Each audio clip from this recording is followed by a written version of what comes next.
এমনিতেই জন্মগতভাবে মেয়েদের অনুমান শক্তি খুবই প্রখর। তার উপর যদি কোনো মেয়ে তীক্ষ্ণ বুদ্ধিসম্পন্ন, স্পষ্টবাদী, প্রতিবাদী আর স্বাধীনচেতা স্বভাবের হয়, তাহলে এই জগৎ সংসারে সুখী হওয়াটা তার জন্য সত্যি চ্যালেঞ্জিং। মেয়েরা রূপবতী, গুণবতী, মায়াবতী, আর তার সাথে একটু বোকাশোকা হলেই সবার পছন্দের এবং প্রিয় হতে পারে। কারণ এই ধরনের মেয়েদেরকে ইচ্ছে মতো ব্যবহার করা যায়, খাটানো যায়, ভয় দেখিয়ে চুপ করে রাখা যায়, সিদ্ধান্ত চাপিয়ে দেওয়া যায়।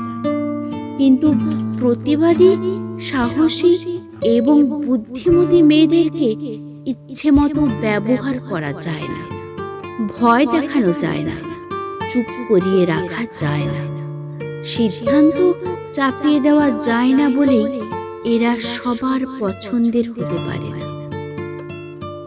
তাছাড়া এরা নিজেদের অধিকার এবং দায়িত্ব কর্তব্য সম্পর্কে সম্পূর্ণ সচেতন। তাই এদেরকে ঠকানো, বোকা বানানো অথবা সাইড করে একপাশে রেখে দেওয়া সত্যি কঠিন, মানে হজম করা সহজ নয়।